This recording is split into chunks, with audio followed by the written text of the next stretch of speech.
بہت شکر گزار ہوں، اور بڑے عزت دار لوگ ہیں، ہم بھی عزت دار لوگ ہیں، ہمارا ساتھ بنتا ہے ایک دوسرے کے ساتھ۔ آج ہم اعلان کرتے ہیں کہ ہم مولانا صاحب کے ساتھ شانہ بشانہ ٹھہریں گے، اور انشاءاللہ تعالیٰ پورے ضلع میں اپنے دوستوں کے ساتھ ان کے ساتھ ٹھہریں گے۔ ہم مولانا صاحب کے مشکور ہیں، کیونکہ مولانا صاحب نے ڈی خان کے لیے جو کام کیے ہیں وہ کسی ٹپے چکے نہیں ہیں۔ اس کی تھوڑی سی تفصیل میں دینا چاہتا ہوں جو میں نے لکھ کے لایا ہوں۔ CRBC کنال مولانا صاحب کے ہاتھوں گئے، مفتی محمود صاحب نے سٹارٹ کیا تھا۔ مفتی محمود ہاسپٹل ڈی خان مولانا صاحب نے دیا ہے۔ گمل میڈیکل کالج مولانا صاحب نے دیا ہے۔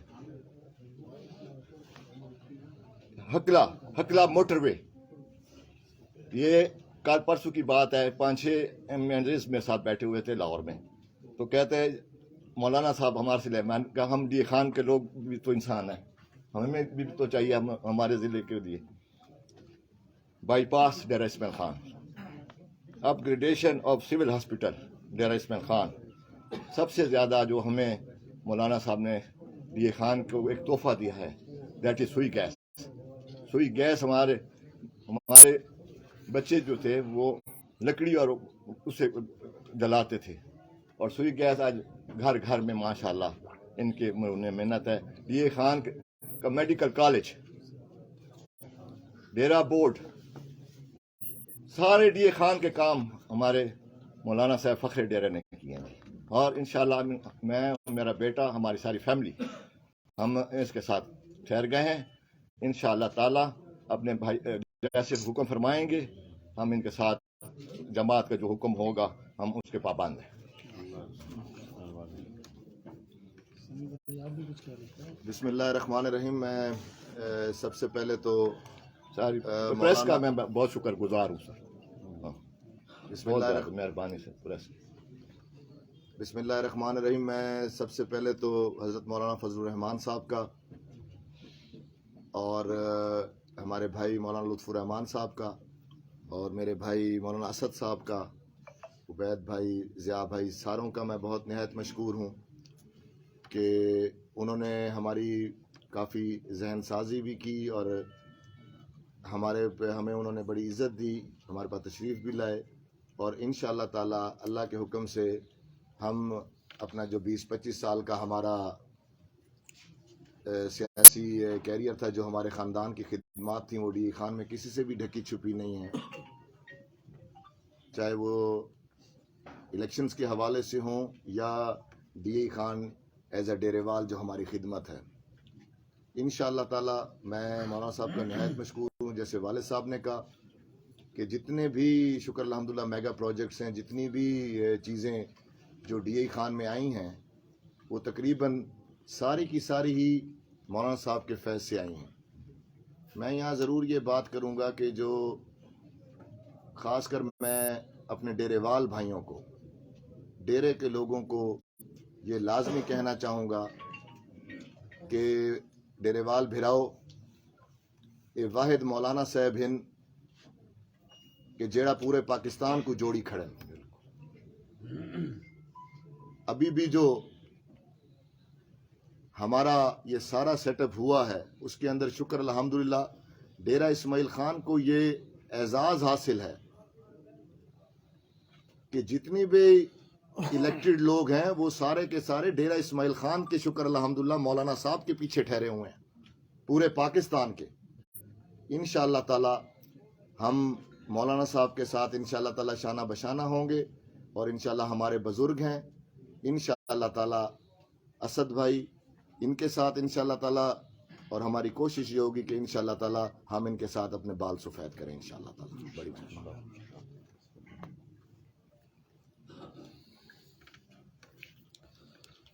بسم اللہ الرحمن الرحیم، نحمده ونصلی علی رسولہ الکریم۔ آج کا دن اس لحاظ سے بڑا اہم ہے، اور انشاءاللہ تاریخ کے صفحات پر خوبصورت الفاظ کے ساتھ لکھا جائے گا۔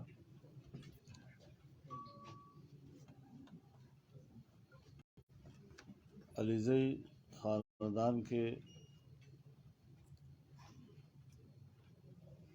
نوابزادگان ہمارے لیے ہمیشہ معزز رہے ہیں، قابل احترام رہے ہیں، اور احترام کا رشتہ ابتدا دن سے ہمارا ان کے ساتھ قائم ہے، اور آج یہ باضابطہ طور پر جمعیت علماء اسلام میں شمولیت کا اعلان کر رہے ہیں۔ میں دل کی گہرائیوں سے انہیں خوش آمدید کہتا ہوں۔ ان کے اس فیصلے پر ان کو مبارکباد بھی دیتا ہوں، اپنی جماعت میں ان کو خیر مقدم کہتا ہوں۔ اور آپ جانتے ہیں کہ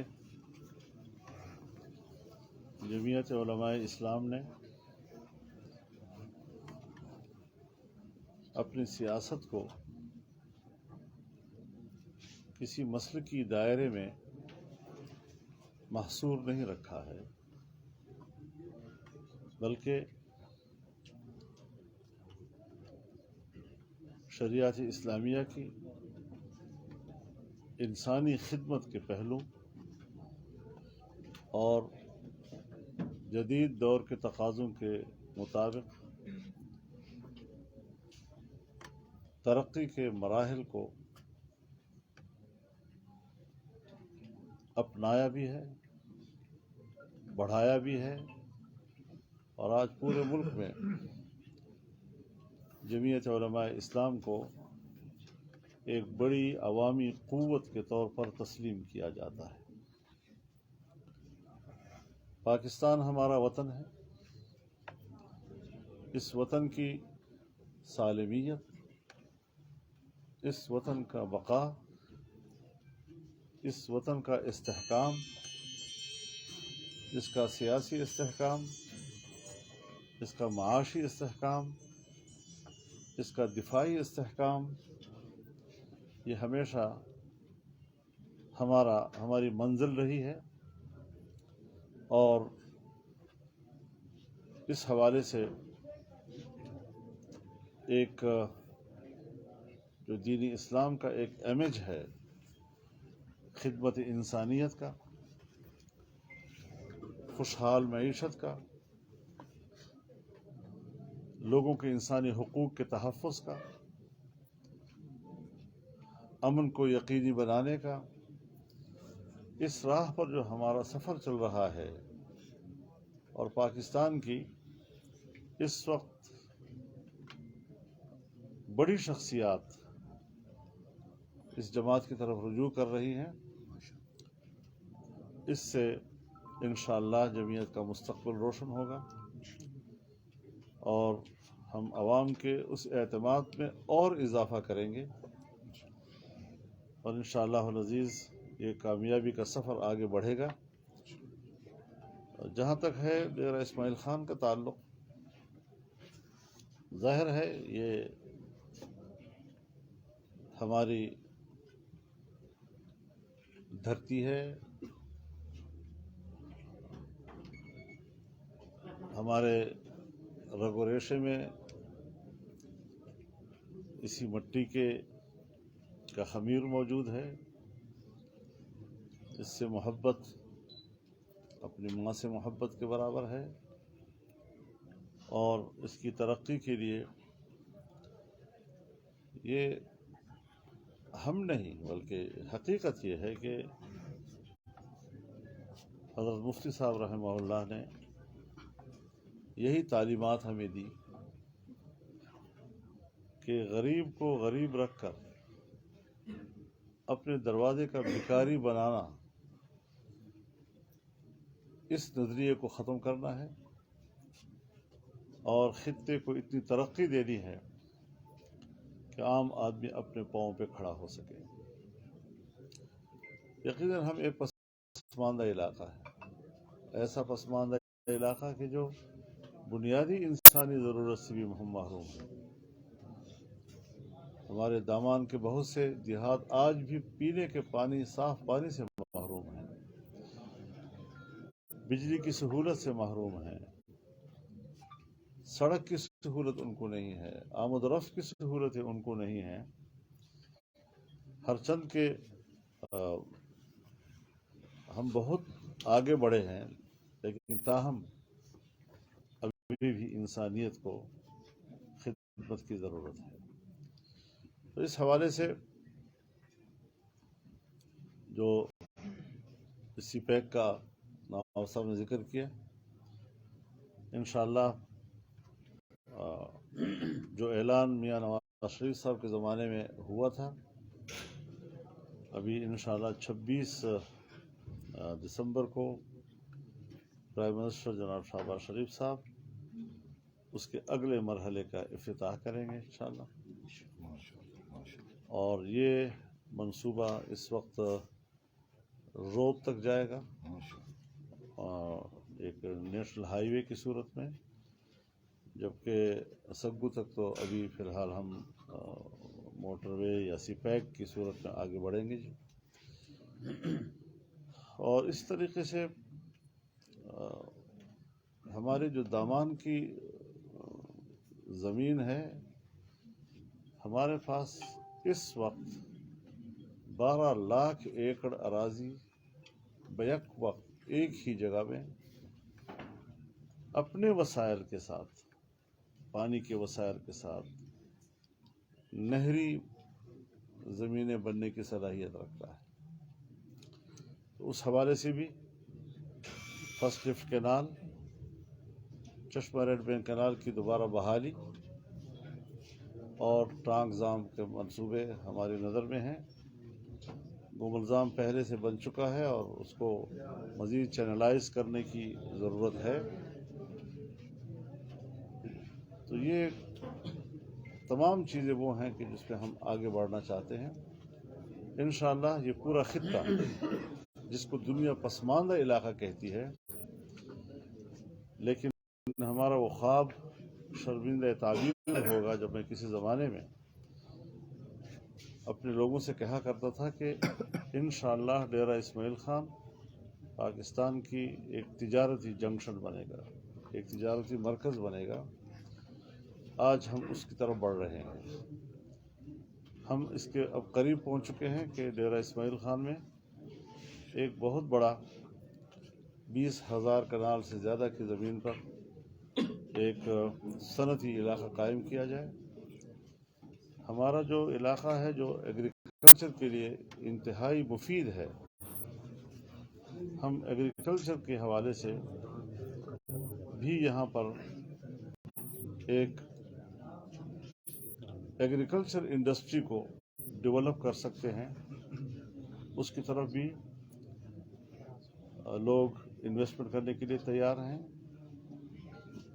اور پھر جو ہمارا صدر زون ہے بنو سے لے کر وزیرستان تک، ڈیرہ اسماعیل خان، ٹانک، لکی، مروت، ایک بڑا کارگو ایئرپورٹ کہ جو یہاں کی پیداوار کو وسط ایشیا تک، مشرق وسطیٰ تک فروغ دے سکے، اس حوالے سے بھی حکومت راضی ہو چکی ہے۔ بلکہ سول ایویشن کے منسٹر نے تو اسمبلی میں کہہ بھی دیا ہے کہ مفتی محمود ایئرپورٹ بنے گا۔ اب لوکیشن کیا ہوگی اس کے لیے ماہرین جو ہے وہ اپنے طور پر اس کے لیے جو بھی مناسب جگہ سمجھیں گے، کیونکہ بہت بڑا ایئرپورٹ ہے۔ تو یہ ساری چیزیں انشاءاللہ ابھی آنے والے مستقبل کے میں ہماری نظر میں ہیں، اور اس پر کافی ہوم ورک ہو چکا ہے، اور اس پوزیشن میں ہم آ گئے ہیں کہ پرائم منسٹر آ کر اعلان کریں۔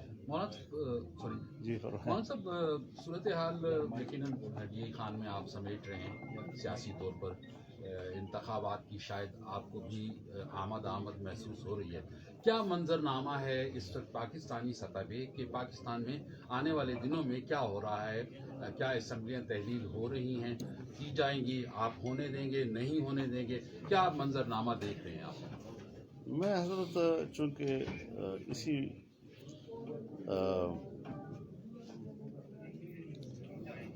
میدان کا ایک مسافر ہوں اور یہ جو استعفے یہ محض بلیک میلنگ کا ایک حصہ ہے اور ملک میں سیاسی عدم استحکام،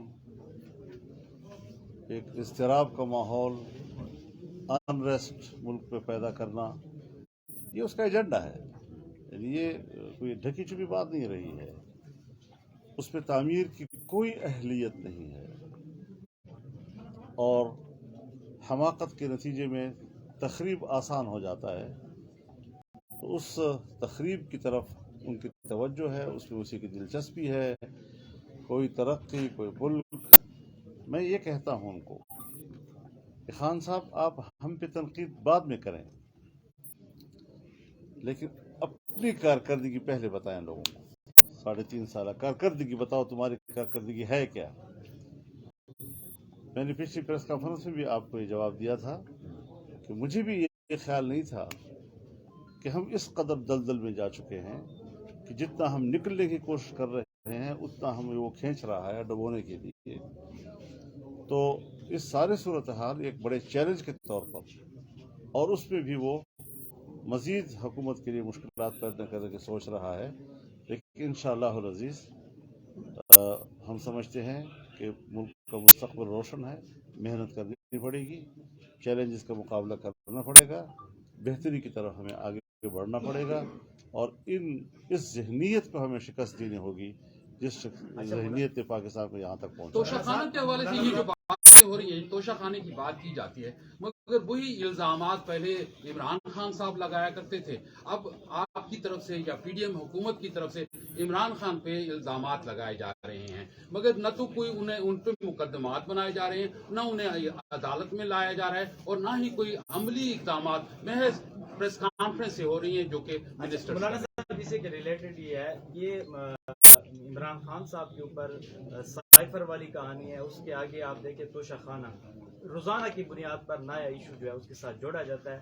تو خان صاحب کی شخصیت کے ساتھ جو ہے وہ چپکتا نہیں ہے، کچھ ٹائم رہتا ہے پھر ختم ہو جاتا ہے. جس طرح پی ڈی ایم کی جماعتیں ہیں ان کے ساتھ جس قسم کے صورتحال بنتی ہے تو ان کے ساتھ یہ سیاسی طور پر ٹچ ہو جاتا ہے. تھوڑا سا یہ بتائیں. 1.5 کروڑ فیک آئی ڈیز ہیں جسے آپ جیسے نوجوان چلا رہے ہوتے ہیں اور ایک لمحے میں 1.5 کروڑ جھوٹ جو ہے ایک دم پبلک کے پاس پہنچ جاتا ہے. تو ہمارا تو ایک سچ ہوتا ہے اور ایک ہی دفعہ پہنچتا ہے. تو اس میں یہ بات ذہن میں رکھیں کہ جو مقدمات انہوں نے بنائے تھے آپ نے خود ان کی زبانی سنا کہ مجھے تو پتہ نہیں تھا، مجھے تو آئی ایس آئی کہتی تھی اور میں پھر اس پر کارروائی کرتا تھا. آئی ایس آئی نے جس وقت گوگی اور پنکی کے بارے میں ان کو بتایا اس وقت ان کی بات پر عمل کیوں نہیں کیا؟ نواز شریف اور زرداری کے حوالے سے کیوں اس پر عمل کیا؟ اور مقدمات بنائے، جیلوں میں رکھا، عدالتوں کے سے ان کو گزارا. ہم اگر انتقام لیتے یا انتقامی سیاست کرتے تو ہم نیب کو جوں کا توں رکھتے، اس کے قوانین کو ہم جوں کا توں رکھتے تاکہ اسی شکنجے میں ہم ان کو پھنساتے اور 90 دن تک ان کو پوچھنے والے بھی نہ ہوتا.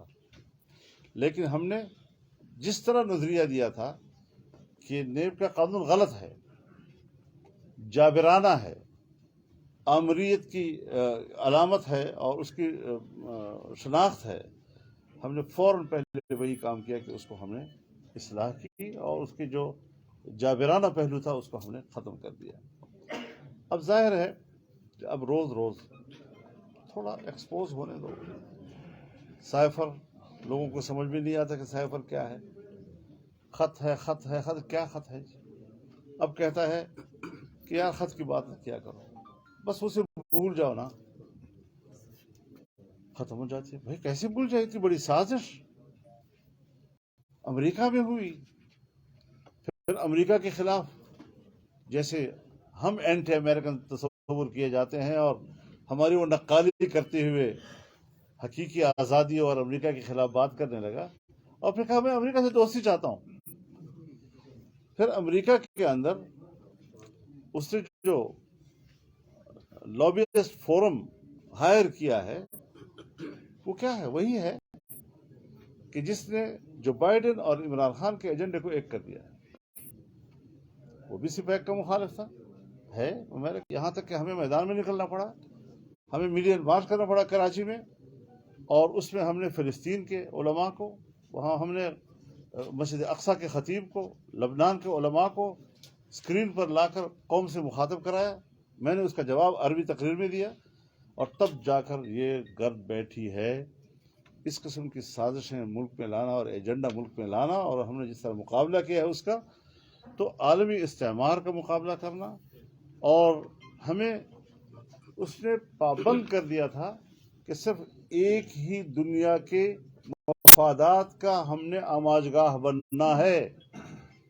ہم نے خدا کے فضل سے اس میں توسیع دی کہ نہیں, ہم ایک عالمی قوت کے تک اپنے مفادات کو محصور نہیں کریں گے. اور آج آپ ہمارے اس حکومت کے وزیر خزانہ کی بھی, پرائم منسٹر کی بھی, ہماری بھی گفتگو سن رہے ہیں. ہم روس سے بھی بات کرنے کو تیار ہیں, ہم چائنا سے بھی بات کرنے کو تیار ہیں, سعودی عرب سے بھی اعتماد بحال کرنے کو جا رہے ہیں, اور انشاءاللہ العزیز پاکستان کے مفاد کی گرد ہماری خارجہ پالیسی گھومے گی.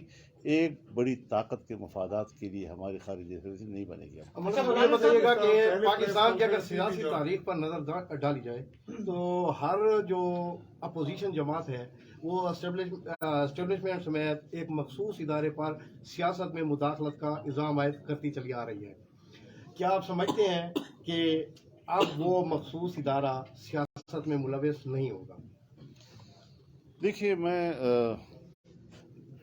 اس بات پر بڑے احتیاط سے بات کروں گا, کیونکہ ہمارے ہاں جیسے آپ کہتے ہیں کہ ہمیشہ سے ایک تاثر تو ہے, اور اس تاثر کو زائل کرنے کی ابتدا یقیناً گفتگو سے ہوگی, لیکن اطمینان ہوگا عمل سے.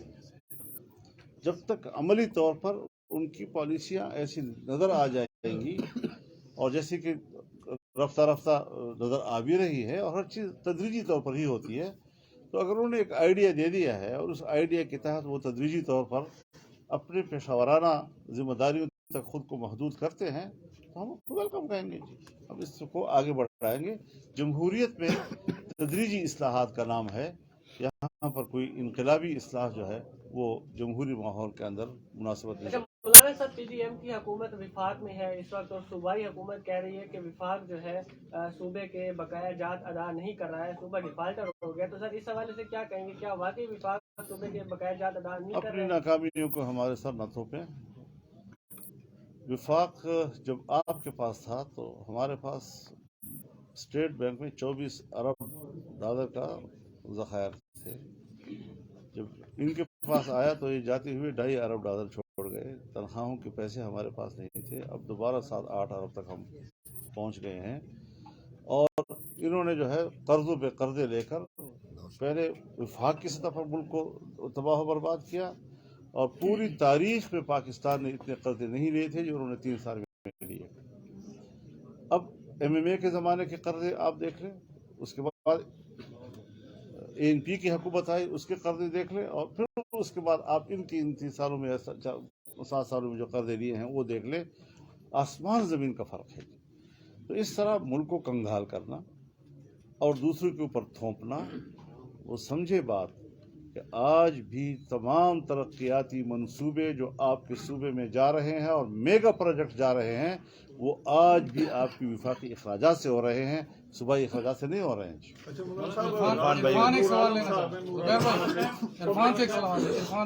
یہ سیم صورتحال جو صوبے میں وفاق میں بھی تو وہی نظر آ رہی ہے, تو اس حوالے سے ادھر میگا پروجیکٹ کے اعلانات ہو رہے ہیں, خزانہ خالی ہے, تو اس کو کس طرح مینٹین کیا جائے گا؟ ہمیں کچھ چیزیں حکومت پر چھوڑ دیں, اس نے راستے نکالنے ہوتے ہیں. ہم ایک دفعہ فورم پر اس کی منظوری دے دیں, حکومت اس کو ایک منصوبہ تسلیم کر کے اس کی اخراجات کے ساتھ اس کا اعلان کر دے, پھر ایک آن گوئنگ اسکیم بن جاتی ہے, تو رکتی نہیں ہے, اس کو آگے بڑھنا ہوتا ہے. تو مشکلات ہر دفعہ